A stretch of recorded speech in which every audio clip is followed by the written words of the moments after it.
ತ್ರಿಪುರಾಂತ್ ಗವಿಮಠದ ಪೀಠಾಧಿಪತಿ ಡಾಕ್ಟರ್ ಘನಲಿಂಗ ರುದ್ರಮುನಿ ಶಿವಾಚಾರ್ಯ ಮಹಾಸ್ವಾಮಿಗಳ ನೇತೃತ್ವದಲ್ಲಿ ಪ್ಲಾಸ್ಟಿಕ್ ಮುಕ್ತ ಜನಜಾಗೃತಿ ಜರುಗಿತು. ಪ್ಲಾಸ್ಟಿಕ್ ಮುಕ್ತ ಜನಜೀವನಕ್ಕಾಗಿ ಜನಜಾಗೃತಿ ಜಾಥಾ ಕಾರ್ಯಕ್ರಮ ಬಸವ ಕಲ್ಯಾಣ ನಗರದ ಗಾಂಧಿ ವೃತ್ತದಿಂದ ಮಡಿವಾಳ ಮಾಚಿದೇವರ ವೃತ್ತದವರೆಗೆ ಇಂದು ಶುಕ್ರವಾರ ಬೆಳಗ್ಗೆ 11:30ರಿಂದ ವಿವಿಧ ಶಾಲಾ ಮಕ್ಕಳ ಸರತಿ ಸಾಲಿನೊಂದಿಗೆ ಜರುಗಿತು.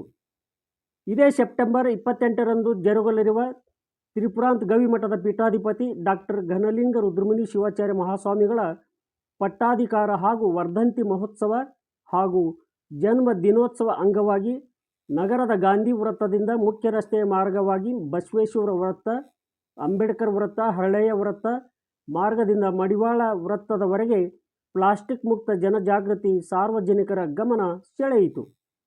ಪ್ಲಾಸ್ಟಿಕ್ ವಸ್ತುಗಳಿಂದ ಆಗುವ ದುಷ್ಪರಿಣಾಮ ಕುರಿತು ಜನಜಾಗೃತಿ ಮೂಡಿಸುವ ಜೊತೆಗೆ ಪ್ಲಾಸ್ಟಿಕ್ ಮುಕ್ತ ಸಮಾಜ ನಿರ್ಮಾಣಕ್ಕಾಗಿ ಪ್ರತಿಯೊಬ್ಬರು ಕೈ ಜೋಡಿಸಬೇಕು ಎಂಬ ಸ್ಲೋಗನ್ಗಳು ಮೊಳಗಿದವು.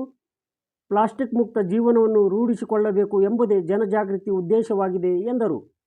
ಗವಿಮಠದ ಡಾಕ್ಟರ್ ಘನಲಿಂಗ ರುದ್ರಮುನಿ ಶಿವಾಚಾರ್ಯರ ನೇತೃತ್ವದಲ್ಲಿ ಜರುಗಿದ ಜನಜಾಗೃತಿ ಕಾರ್ಯಕ್ರಮದಲ್ಲಿ ಪ್ರಮುಖರಾದ ರವಿ ನವದಗಿಕರ್, ಅರ್ಜುನ್ ಕನಕ್, ನರಸಿಂಗರೆಡ್ಡಿ ಗದ್ಲೆಗಾಂವ್, ಯುವ ಮುಖಂಡ ಶಿವಕುಮಾರ್ ಬಿರಾದಾರ್, ರಾಹುಲ್ ತುತಾರೆ ಸೇರಿದಂತೆ ಪ್ರಮುಖ ಗಣ್ಯರು, ವಿವಿಧ ಶಾಲಾ ವಿದ್ಯಾರ್ಥಿ ವಿದ್ಯಾರ್ಥಿನಿಯರು ನೂರಾರು ಸಂಖ್ಯೆಯಲ್ಲಿ ಪಾಲ್ಗೊಂಡಿದ್ದರು.